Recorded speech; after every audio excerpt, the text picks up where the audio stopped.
शिवपत्नी पापहन्त्री सर्वभूततारिणी स्कन्दमाता शिवा शिवा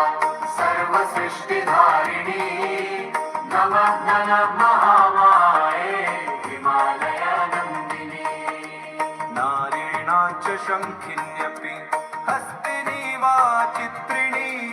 पद्मगन्धा पुष्परूपा सम्मोहिनी पद्मिनी मातृपुत्री भगिनी भार्या सर्वरूपा भवानी नमः नमः महामाये भवभयखण्डिनी पापताप भव भय भूतेश्वरी कामिनी तव कृपा सर्वक्षये सर्वजना वन्दिनी प्रेम प्रीति लज्जा न्याय नारीणा च मोहिनी नमः नमः महामाये ऋणमालाधारिणी खड्गचक्रहस्तधारिणी शङ्खिनी सुनादिनी सम्मोहनारूपनारी हृदयविदारिणी अहङ्कार कामरूपा भुवनविलासिनी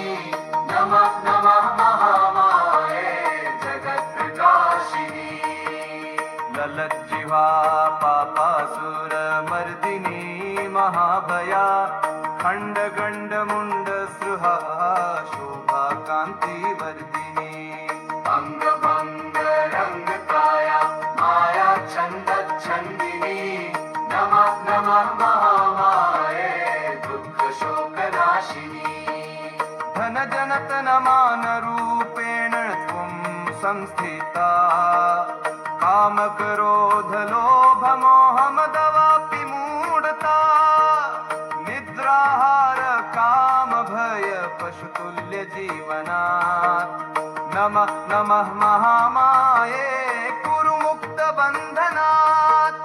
मैत्री दया लक्ष्मी वृत्यन्ते जीवलक्षणा लज्जा छाया तृष्णा क्षुधा बन्धनस्य कारणा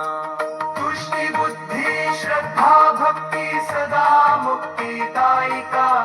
शांति भ्रांति कलांतिक शांति तव रूपा अनेका प्रीति स्मृति जाति शक्ति रूपा माया अभेद्या नमः नमः महामाये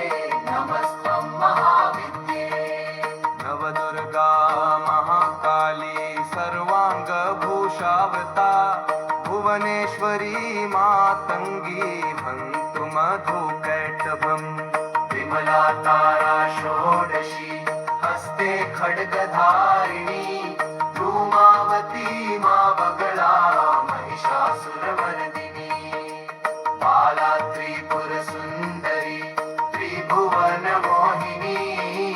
नमः नमः महामाये सर्वदुःखहारिणी मम माता लोके मर्ते कृष्णदास तव भृत्यः यदा तदा यथा तथा माया छिन्न मोक्षकथा सदा सदा तव भिक्षा कृपा दीने भव रक्षा नमः नमः महामाये कृष्णदासे तव दया इति श्री कृष्णदास विरचितं महामाया अष्टकम्